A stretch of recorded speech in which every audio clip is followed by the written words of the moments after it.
Hay gente que duda, dice pilas, ¿no? ¿Te pasa? Es muy importante ese Vilas con ese final. como Willy. Claro, exactamente. Claro. Sin problema. Bien, vos sabés, la otra vez se armó un toleto de decir, porque estaba la otra vez Alejandro, que le encanta ¿También? todo la cuestión laboral y él sabe mucho también. Para la gente, sobre pero todo. durante toda la semana veníamos hablando. ¿Por qué? Porque hay un montón de conflictos, ¿no? Y por ahí a veces hay como miradas más ideológicas y más también relacionadas con cómo le toca a cada uno. Y por ejemplo, viste que cuando hubo todo el problema con los vuelos, con los paros, algunos medios decían paro salvaje. Alejandro se enoja, no, es paro salvaje. Bueno, yo le digo, sí, bueno, pero si no avisan, es paro salvaje. De hecho, ahora parece ser que hay una idea por parte del gobierno de decretar que los servicios aéreos van a ser un servicio esencial y eso hace que va a haber determinados vuelos que se van a hacer sí o sí. Entonces, no sé pensar, digo, entonces hicieron todo esto a propósito, digo, para llegar a este punto. ¿Puede pasar eso o eso es demasiada política o me estoy metiendo demasiado en algo, una teoría conspirativa? No sé. ¿Vos cómo lo ves? No, a priori parecería una teoría conspirativa. Ah, está ¿sí? muy bien, sí. Es como demasiado. Sí. No, pero lo que sí está muy claro... Lo que pasa es que dejaron correr el conflicto, ¿viste? Porque Total. Alejandro decía, ¿por qué no dictan la conciliación obligatoria? Sí, totalmente. Ahí hay varias cuestiones, ¿no? Que es un poco lo que hablábamos también, por ahí lo veíamos más en temas de derecho individual y ahora esto es una cuestión más de derecho colectivo. Y en general lo que tenemos que tratar de parar un poco la pelota y pensar un poco lo que está pasando. Efectivamente sí hay una decisión del gobierno nacional de empezar a limitar el derecho de huelga. Eso ahí no es una apreciación, sino que es una realidad y ahora vamos a ver, pero es muy, muy concreta. Ahí nosotros, como bien sabemos, en la Constitución Nacional el derecho de huelga es un derecho constitucional, es un derecho humano fundamental. Y lo que se establece, porque también la Constitución Nacional incorporó 2 pactos de la OIT, que es el Organismo Internacional del Trabajo, que establece muy claramente que, para simplificarlo, como que el derecho a huelga no admite limitación, ¿no? Simplemente no hay limitación, uno no podría limitar. Y establece algún criterio básico que diría, salvo en aquellos servicios esenciales, ¿no? Y dice, bueno, un servicio esencial, habla de una manera muy...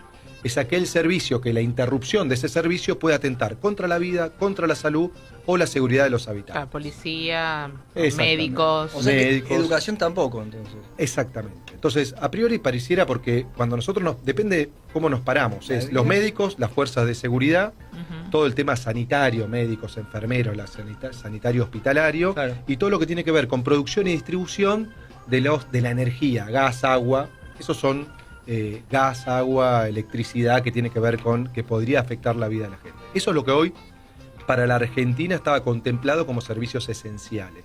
Y esto que implica, que yo digo que una actividad es un servicio esencial, se admite, lo dice la misma OIT, que incluso se podría prohibir la huelga, como pasa en el caso de la policía o la fuerza de seguridad. Ahora, Claro. ¿eso es una convención internacional? Sí, hay, Entonces- hay un convenio de la OIT que nosotros lo incorporamos dentro de la Constitución Nacional, que establece que estos son los mecanismos. ¿Qué hizo el gobierno? Que era un poco lo que planteabas vos. A través del decreto 70, y a veces pasa inadvertido, son tanta información, tantas cuestiones que van pasando, que dijo, por ejemplo, la educación es un servicio esencial. Pero hay un problemita, que es que la convención, si forma parte de la Constitución, tiene el mismo rango, ¿no? Tiene el mismo rasgo. Entonces, no, con un decreto ni con una ley lo van a poder bajar. Exactamente. Lo planteó en eso, no solo lo que tenga que ver con el tema de la educación, sino también fue más allá y dijo, por ejemplo, todo lo que tenga que ver con el comercio exterior. Parecía que con el comercio, entonces si uno planteara alguna rama de la productividad también podría ser declarado, fue declarado por el mismo decreto con el tema de servicio esencial.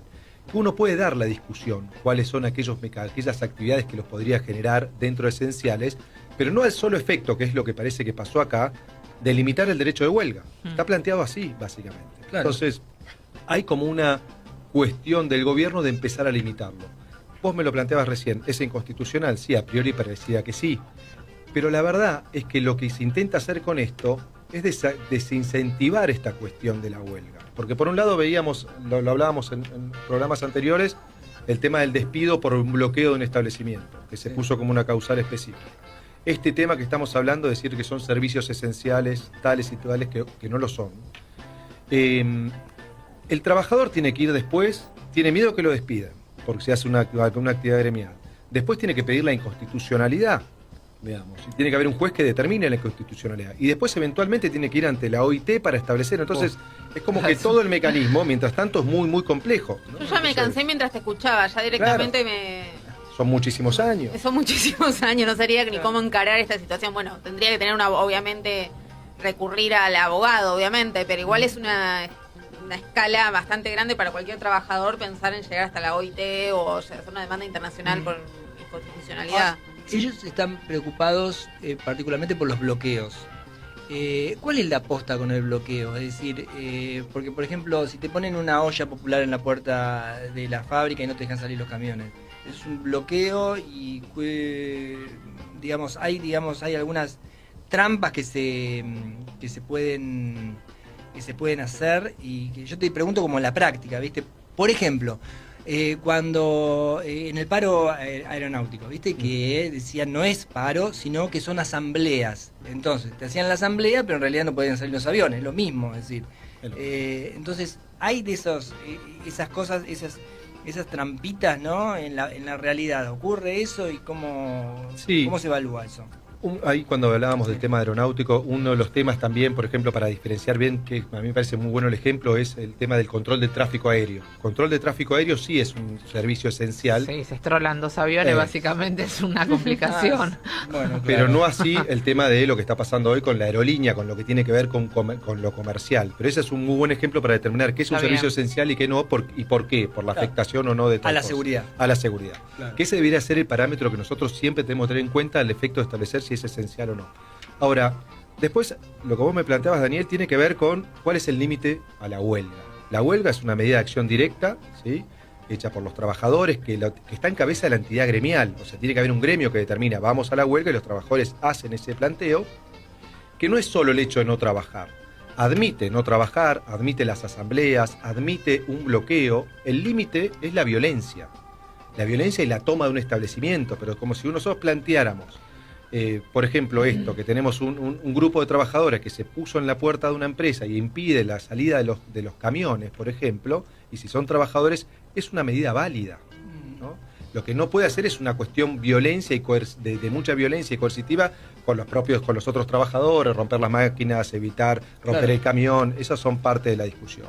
Lo que pasa es que es difícil dar este debate, porque en la atmósfera y como podemos decir, en lo que el 90% de los medios de comunicación y el 90% de las entrevistas tiene que ver con otra visión que la que vos traes.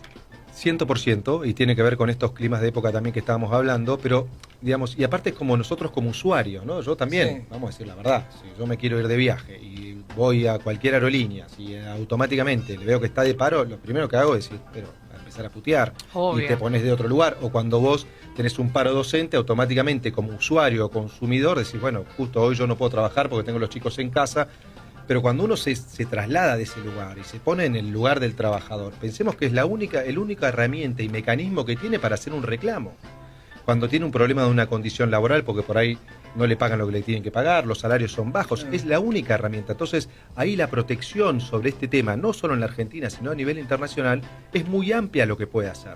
Porque es la manera de causar un daño que tiene que ser proporcional para que la empresa pueda negociar con el sector empresario, digamos. Lo que pasa es que está muy empiojada la cancha, porque viste que a veces los sindicatos no tienen la mejor reputación y a veces, están bien ganada esa mala reputación, no defienden a los trabajadores como debieran defenderlo, y después el gobierno anterior hizo todo un discurso con respecto a los derechos, al final. Sí, teníamos un montón de derechos que estaban escritos en un papel y después la verdad que no tenías manera de ejercerlos. Entonces, como que volver a hablar de esto es como tener que volver, no sé, a pensarlo todo de vuelta. ¿No te parece? 100%. Si cualquiera que te escuche dice, mira vos, es cierto, la verdad que es importante el derecho a huelga. Alguien puede estar pensando esto ahora, a pesar de los sindicatos, a pesar de los políticos que mienten, ¿no? Sí, de hecho, el derecho de huelga es algo, o uno debiera poder dar esta discusión, pero lo que está pasando ahora es que con estas cuestiones pendulares, por ahí porque hubo un abuso en determinados sectores, automáticamente decimos, bueno, ahora, porque hoy estamos en la vereda contraria, hoy todo es esencial. Todo mal, claro. Entonces, si todo es esencial, directamente, prácticamente podríamos decir, no podés hacer huelga en ningún lugar o hay limitaciones muy importantes a la huelga. Y lo que planteaban, o lo que estaba también viéndose en las noticias de este protocolo antibloqueo, es lo mismo, es parte de la misma mecánica. Entonces, no pareciera ser esa la discusión. Uno debiera empezar a establecer, porque hay mecanismos para decir, por ejemplo, hubo un caso hace mucho tiempo atrás con un paro de transporte muy prolongado. Entonces, a priori, ese paro de transporte no generaba un riesgo a la salud y estos 3 criterios que hablábamos.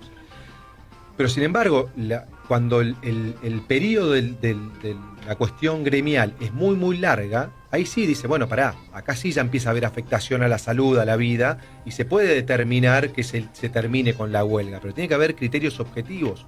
Claro. Uno debiera empezar a poder analizar estas cosas con más tranquilidad. Y después la otra cuestión que hay, que acá es importante, es el rol del Estado, que es un poco lo que planteábamos al principio. El Ministerio de Trabajo puede dictar la conciliación obligatoria, eso lleva a las partes automáticamente a la obligación de trabajar sí. y de la empresa evitar medidas de acción directa. Pero también tenemos que tener en cuenta que a veces no se cuenta en este momento que cuando hay un paro y un trabajador no trabaja y que uno automáticamente analiza por ahí el empresario en la puerta diciendo no puedo producir y que esto que el otro, por otro lado tenemos un montón de trabajadores que no perciben el salario durante todo ese tiempo que no trabajan. O sea, que es una cosa que se va a compensar, que nadie hace un conflicto porque quiere, que evidentemente hay cuestiones que están en disputa y que hay que resolverlas de alguna manera. Claro. ¿Sabes qué me hace pensar que este carácter circular de muchas veces de las formas de ver la realidad, ¿no? Entonces nos vamos nos faltaba algo y nos vamos muy para el otro lado. Ponele, sin abrir un debate, pero por ejemplo con el tema de toda la ideología de género, por ahí nos fuimos un poquito de más para algún lado y eso generó una reacción que después la pagamos todos, porque va en contra de nuestros derechos. Pero lo que pasa con esto en particular es que que eso es solamente opinión pública, digamos, y es cultura. Pero en este caso son derechos, es decir, te meten un decreto, te te modifican, no sé, la convención, lo que sea, es decir, y te sacan el derecho, es decir, directamente. 100%. ¿No es cierto? Es así. Lo que digo? Es muy clarito. Como que es más grave. Es más grave. De hecho, hoy hablaba con un juez para hablar de este tipo de reformas, con respecto a esto, ¿no? Que hay una causal de despido directa de aquel trabajador que participa en un bloqueo, que dice, puede ser esto es una injuria grave. Puede ser una injuria grave. El que va a valorar eso es el juez.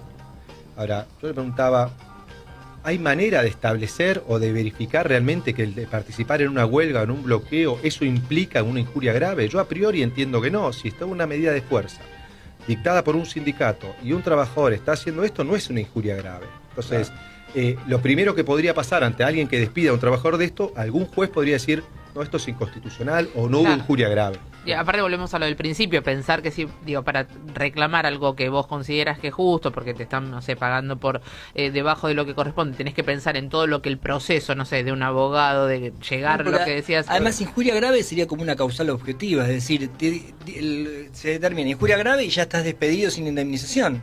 Exactamente. Como una causa. Es gravísimo. Pasa que la modificación que se hizo en este momento dijo, injuria grave puede ser el bloqueo a un establecimiento, injuria grave, que es una limitación, o sea, están poniendo como diciendo, jueces, miren esto, si hay un bloqueo es una injuria grave. Está bien, lo deja a criterio del juez, pero es compleja esa incorporación. Está bueno el punto de vista y la visión que tenés, pues igual nos obliga a corrernos de donde estamos, digamos, de esto que decíamos nosotros, el espíritu de la época, de la atmósfera, para poder entenderlo, ¿no? Tenemos que correr primero y después, bueno, nos obliga un poco a pensar. Es más fácil, digamos, repetir nos obliga paro salvaje, paro salvaje. Yo voy a ir a Aerolíneas a gritar paro salvaje ahora. ¿Ahora qué? Ahora voy con un megáfono a gritar paro salvaje ahí. No es así, es al revés. No había aprendido nada, ¿viste? No había escuchado la columna, ¿no? Pero aparte generalmente lo que uno consume después es el pasajero gritándole a los trabajadores diciendo no puedo viajar y qué sé yo, y como que la empresa encima, si es estatal o no, empezás que, bueno, encima, digamos, hay todo una cuestión, te pago el sueldo. Es la que viene, vamos a privatizar, es decir, si no funciona. Lo que está viendo hoy en el conflicto de Aerolíneas es claramente esto lo que está pasando. Hay no solo una cuestión salarial, sino hay una cuestión de protección en lo que se cree que puede llegar a pasar con la empresa. Claro. Creo que es tiene que ver esto también en la disputa, en el trasfondo que estamos Hay un teniendo. fondo, claro, claro. Ujú. Bien, ¿te quedó algo? No, pensaba en esto, porque también es fácil plantarse en esta posición de esta defensa. Es verdad que hubo un abuso, ¿no? Cuando nosotros estábamos acostumbrados por ahí a algunos gremios que hacían bloqueos muy específicos, que por ahí no tenía un solo trabajador dentro de la empresa, reclamando que la actividad sea o esos trabajadores se les aplique exclusivamente ese convenio. Claro. Y eso por ahí, esos usos o abusos de muchas de estas cuestiones también nos llevó a este clima de época, a este péndulo que va para el otro lado. Creo que nosotros debemos tener en la forma de empezar a resolver los problemas de la Argentina, por lo menos del mundo laboral, tendrían que ser pensando de una manera más centrada, con más tiempo y lejos de este ruido de época. Digamos. Claro, y bueno, y pensar que vale la pena defender los derechos. ¿Viste? Pasa también lo mismo con cómo se piensa el sistema penal. Se dice de manera despectiva son garantistas. Y luego, la garantía es para cada uno de nosotros. Si nosotros eliminamos las garantías, no hay garantía para el otro, que puede ser un delincuente o no, pero tampoco para nosotros. Es decir, como que a veces nos estamos tirando, digamos, la tierra, una pala en la cabeza, ¿no? 100%. ¿Cómo se vive desde el mundo del laboralista todo este clima de época que hay con toda esta revolución en el Congreso, de toda esta movida política? ¿Ustedes se están preparando? ¿Cómo se encara? Yo lo que veo es que sigue estando esta cuestión de no pensar en serio. Están los que se oponen absolutamente porque es cualquier modificación que vino y está mal. Y por otro lado están los defensores de esta transformación. O sea, mucho blanco y negro. Claro, y en realidad yo creo que hay que tratar de salir de ese lugar. Y también hay una realidad. Hay muchos jueces que uno hubiera que resultaba muy extraño, pero hoy también están modificando por ahí sus fallos en función de un clima de época. Están mirando de acuerdo a las cuestiones que pasan hoy o estas cuestiones, por ahí fallos que antes no sacaban, ¿no? Entonces eso también son cuestiones que hay que mirar muy bien, ¿no? Bien, dale. Y ponerse en el justo medio, ¿no? Eso es importante. Es difícil, pero bueno, hay que intentarlo. Es muy difícil. Gracias, Diego. Gracias por la columna. Nos vemos a encontrar la semana que viene, ¿te parece? Gracias. Bueno, muchísimas Diego gracias. García Vilas con nosotros, nuestro abogado laboralista de confianza. Seguimos.